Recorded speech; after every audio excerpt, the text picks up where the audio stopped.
Good morning everyone, সবাই কেমন আছো? আশা করি ভালো আছো। আর এখানে আমার সকালের লাল চা রেডি হয়ে গেছে, দেবো। চলো তোমাদের একটু জানলার থেকে বাইরেটা দেখাই যে আমাদের রাস্তাটার কি অবস্থা। সবেমাত্র খোঁড়া হয়েছে, তো এখনও অনেক কাজ বাকি আছে, সেগুলো তোমাদের সাথে পরে আমি শেয়ার করব।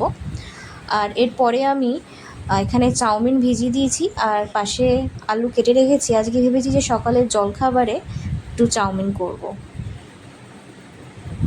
তো এখানে দেখতেই পাচ্ছ আমার চাউমিনটা রেডি হয়ে গেছে। বেশি করিনি, অল্প পরিমাণেই করেছি, কারণ আমি অনন্যা আর মেয়ের জন্যই করেছি চাউমিনটা। চলো একটু ভালো করে নেড়ে চেড়ে এবার চাউমিনগুলোকে বেড়ে নিয়েছি। ফার্স্টেরটা আমি দিতে যাচ্ছি অনন্যাকে, ওকে দিয়ে দিই। চলো, অনন্যা এখন মেয়েকে পড়াচ্ছে, আর অনন্যা স্টুডেন্ট মন দিয়ে এখন লিখছে অনন্যার কাছে। চলো এবার মেয়ের জন্য যে চাউমিনটা রেখেছি সেটা এবার ওকে দিয়ে দিই। ও খেয়ে নিক পড়তে পড়তে, না হলে লেট হয়ে যাবে। কারণ আজকে আমাদের মামাবাড়িতে যাওয়ার আছে, আর আজকে আমাদের দুপুরের খাওয়া দাওয়াটাও আমাদের মামাবাড়িতেই হবে। বলতে পারো বিলেটের জামাই ষষ্ঠীর খাওয়া দাওয়া, আর এটা হলো আমার। চলো এবার আমি খেয়ে নিই তাড়াতাড়ি করে। মাতে আর মেয়েতে এখন রেডি হয়ে গেছি মামা বাড়িতে যাবো বলে।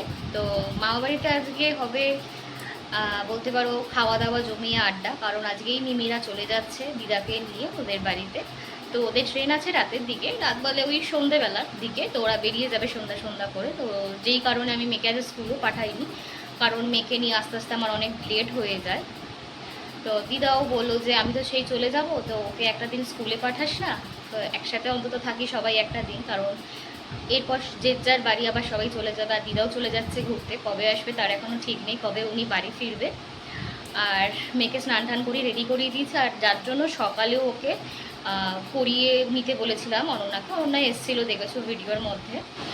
এর জন্য এখন রেডি হয়ে গেছি মাতে আর মেয়েতে বেরোবো বলে। বলো কিছু।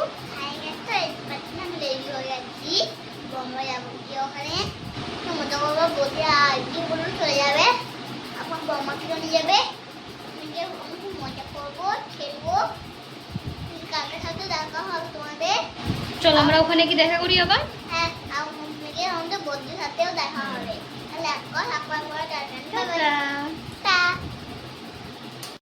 চলে এসেছি মামাবাড়িতে, আর মেশো আস্তে আস্তে ধরিয়ে দিচ্ছে একটা পান। চলো এবার তোমাদেরকে একটু কারখানার দিকে নিয়ে যাই, যেখানে মিমি, বড় মামা, মেয়ে সব বসে রয়েছে। ওর দিদাও আছে।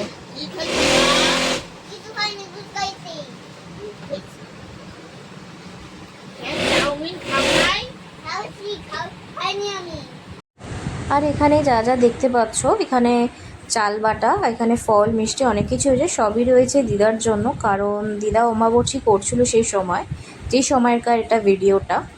তো এখানে সবাই মিলে বসে একটু গল্প করছিলাম, মেয়ে, আমি, বড় মেশো আর দিদা।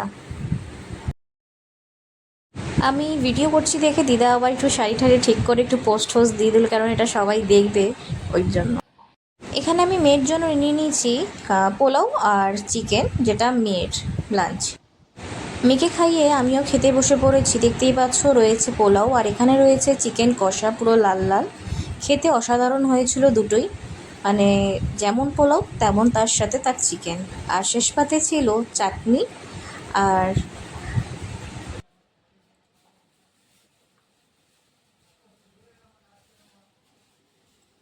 দই আর মিষ্টি।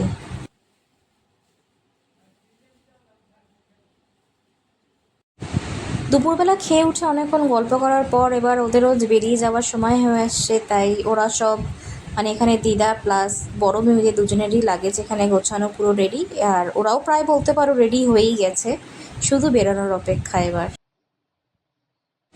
আর মেশো এখানে চলে যাবার আগেই আমাদের সবাইকে শেষবারের মতন পানটা খাইয়ে যাচ্ছে, কারণ আবার আসবে অনেক দিন বাদে। তো এখানে আমার জন্য পানটা প্যাকিং করে দিচ্ছে মেশো ভালো করে, যাতে আমি পরে খেতে পারি।